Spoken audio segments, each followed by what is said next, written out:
औरंगाबाद जिल्ह्यातील औरंगाबाद लोकसभा मतदारसंघ आणि जालना लोकसभा मतदारसंघ या दोन्ही लोकसभा मतदारसंघातील निवडणुकीच्या प्रक्रियेची पूर्ण तयारी झालेली आहे। परवा 13 मे रोजी मतदान प्रक्रियेला प्रारंभ होणार आहे। आज प्रचार आता समाप्त झालेला आहे। या संपूर्ण जिल्हाभरामधील औरंगाबाद लोकसभा मतदारसंघातील 2040 मतदान केंद्रावर आणि जालना लोकसभा मतदारसंघातील 1045 मतदान केंद्रावरची संपूर्ण तयारी पूर्ण झालेली आहे। पूर्ण मतदान केंद्रावरचा जो स्टाफ आहे तो पूर्ण स्टाफचं रँडमायझेशन झालेलं आहे। इलेक्ट्रॉनिक वोटिंग मशीन मतपत्रिका लावून पूर्णपणे तयार झालेले आहेत। त्या स्ट्रॉंग रूममध्ये सुरक्षितरित्या सीलबंद करून ठेवण्यात आलेले आहेत।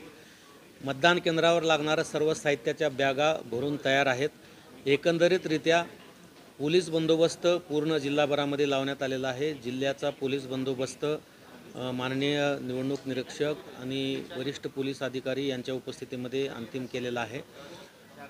मतदान केंद्रावरच्या ज्या सुविधा आहेत, ज्या अश्युअर्ड मिनिमम फॅसिलिटी आयोगाने देण्यासंदर्भात सूचना दिल्या होत्या, त्यामध्ये पिण्याच्या पाण्याची व्यवस्था, उन्हापासून संरक्षणासाठी सावली, प्रत्येक मतदान केंद्रावर देण्यात यावायचं मेडिकल किट, हे सर्व आम्ही तयार करून ठेवलेलं आहे।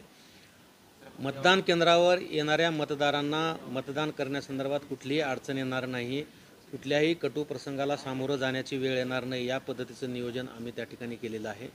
ज्या महिला मतदार भगिनी मतदान करायला बाळ कडेवर घेऊन येणार आहे, त्या बाळाच्या सांभाळण्यासाठी आम्ही प्रत्येक मतदान केंद्रावर चाइल्ड केअर सेंटर, ज्याला आपण पाळणाघर म्हणतो, ते निर्माण केलेलं आहे। परवा दिवशीपासून अनेक मतदान केंद्रावरचे फोटो माझ्याकडे आलेले आहेत।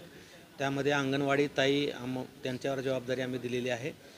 जर अशा कोणी महिला भगिनी आल्या तर त्या बाळाचा 15-20 मिनिट जो काही वेळ लागणार आहे, तो वेळासाठी त्या बाळाचं रक्षण आणि सांभाळ आमच्या अंगणवाडी ताई त्या ठिकाणी करणार आहेत। ज्येष्ठ नागरिक किंवा दिव्यांग मतदार आले तर त्यांना प्राधान्यक्रमानं मतदान करू देण्यासंदर्भातल्या सूचना आपण दिलेल्या आहेत। एकंदरीतरित्या संपूर्ण कामकाजाचं काम पूर्ण झालेलं आहे आणि निर्भयपणे मुक्त आणि पारदर्शक पद्धतीनं निवडणूक घेण्याकरता निवडणूक विभाग सज्ज झालेला आहे। होम वोटिंगमध्ये जे दिव्यांग आणि 85+ जे मतदार आहेत, त्यांचे जे काही नमुना अर्ज आलेले होते, त्यांच्याकडे जे आमची टीम जाऊन मतदान करून घेतलेले आहे, त्याची आत्ता आकडेवारी आम्ही एक प्राथमिक आकडेवारी घेतलेली आहे। त्यामध्ये 92% मतदान त्यांचं झालेलं आहे। एक BLO आम्ही सस्पेंड केला, त्याचं नाव ज्ञानेश्वर मधुकर पाटील आहे। BLO सहशिक्षक बळीराम पाटील हायस्कूल सिडको यांनी मतदारांच्या घरी जाऊन जो सर्वे करायला पाहिजे होता आणि जे 85पेक्षा जास्त वय असलेले मतदार किंवा दिव्यांग मतदाराकडून जो नमुना 12D भरून घ्यायचा होता की मला घरी बसून मतदान करायचं आहे, हे ऑप्शनल होतं, ते काही कंपल्सरी नव्हतं।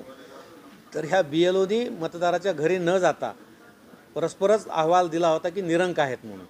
आणि काल एका पत्रकार महोदयाने ते एक प्रश्न उपस्थित केला होता की तिथे एक मतदार होते आणि त्यांना घरी बसून मतदान करायचं होतं, पण त्यांना मतदानाची संधी मिळाली नाही।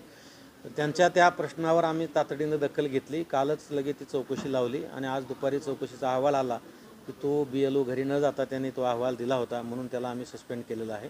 आणि अशा ठिकाणी आणखी कुठं जर अशा पद्धतीनं मतदारांना मतदानापासून वंचित ठेवला असेल कुण्या BLO किंवा कुण्या अधिकाऱ्यांनी, तर त्याच्यावर सुद्धा आम्ही कडक कारवाई करणार आहोत। संवेदनशील नाहीत, संवेदनशील सुद्धा केंद्र नाहीत। कायदा व सुव्यवस्था दृष्टिकोनातून संपूर्ण जिल्ह्यामध्ये म्हणजे जालना आणि औरंगाबाद दोन्ही लोकसभा मतदारसंघामध्ये एकही संवेदनशील मतदान केंद्र नाही आहे। तथापि भारत निवडणूक आयोगाने काही सूचना दिल्या होत्या, काही पॅरामीटर दिल्या होत्या। त्या एका पॅरामीटरमध्ये म्हणजे ॲब्सेंट, शिफ्टेड आणि डेड ही जी वोटर लिस्ट प्रत्येक मतदान केंद्रावर तयार होती, तर त्या ॲब्सेंट, शिफ्ट, डेडची जर ॲव्हरेज विधानसभेच्या ॲव्हरेजपेक्षा जास्त असेल तर त्याला तुम्ही संवेदनशील समजा, अशा सूचना होत्या। म्हणून आपण त्या दृष्टिकोनातून आपल्याकडे 20 मतदान केंद्र आपण आयडेंटिफाय केलेले आहेत। त्यामध्ये 13 औरंगाबाद लोकसभामध्ये आहेत, 7 जालन्यामध्ये आहेत आणि त्या ठिकाणी सुद्धा आम्ही पुरेसा बंदोबस्त, मायक्रो ऑब्झर्वर्स, वेबकास्टिंग या सर्व प्रिकॉशनरी मेजर्स त्या ठिकाणी घेतलेले आहेत। काळजी करण्याचा कुठलाही विषय नाही।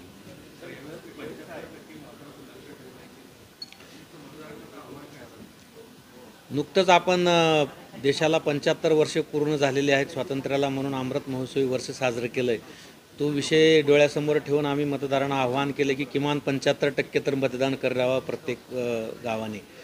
आणि म्हणून आपण स्वीपच्या माध्यमातून अनेक कार्यक्रम घेत असताना आपण काल पुरस्कारसुद्धा काही घोषित केलेले आहेत. जे ग्रामपंचायत हद्दीमध्ये 75%पेक्षा जास्त मतदान होईल त्यांना सुजाण मतदार उत्कृष्ट लोकशाही प्रधान गाव अशा पद्धतीचं, तसंच नगर परिषद, तसंच ज्या उद्योग कंपन्यामध्ये 1000पेक्षा जास्त कामगार आहेत त्यांचंसुद्धा 90%पेक्षा जास्त मतदार. आपल्याकडे गृहनिर्माण संस्था मोठ्या प्रमाणामध्ये आहेत नगर परिषद आणि महापालिका हद्दीमध्ये. तर त्या हाऊसिंग सोसायट्यांचं जर 90% मतदान झालं तर त्यांनासुद्धा आम्ही हे पुरस्कार देऊन निवडणूक आयोगाच्या वतीनं त्यांचा गौरव करणार आहोत. हे सर्व प्रयत्न याच्यासाठी आहेत की लोकांनी या निमित्तानं मतदानासाठी बाहेर यावं. मतदान केंद्रावर आम्ही पूर्ण सुविधा केलेल्या आहेत. इवन आम्ही काल प्रत्येक विधानसभा मतदारसंघासाठी 50 ऑटो रिक्षा भाड्यानं लावण्याची काल आम्ही परवानगी दिलेली आहे. जर कुणाला येणं शक्य नसेल, त्यांना चालण्याचा काही त्रास असेल तर त्यांनी ताबडतोब त्या ठिकाणी संपर्क करावा. BLOC त्यांना ते आणणे करण्यासाठी व्यवस्था त्या ठिकाणी केली जाणार आहे. म्हणजे सगळ्या पद्धतीनं आम्ही काळजी करतो आहोत. आमचं फक्त आव्हान आहे मतदारांनी की आपला थोडा वेळ या देशाच्या पवित्र कार्यासाठी द्यावा. हा लोकशाहीचा महोत्सव सर्वांनी मिळून साजरा करावा आणि मतदानाची टक्केवारी किमान आपल्या जिल्ह्यात 75%पेक्षा जास्त व्हावी अशी अपेक्षा मी मतदाराकडून करतो आहे. औरंगाबाद जिल्ह्यामध्ये दोन्ही म्हणजे जालना आणि औरंगाबाद मिळून 3085 मतदान केंद्र आहेत. त्यामध्ये औरंगाबाद लोकसभा मतदारसंघामध्ये 2040 आहेत आणि जालनामध्ये 1085 मतदान केंद्र आहेत आणि त्या सर्व मतदान केंद्राची जबाबदारी आपण घेतलेली आहे.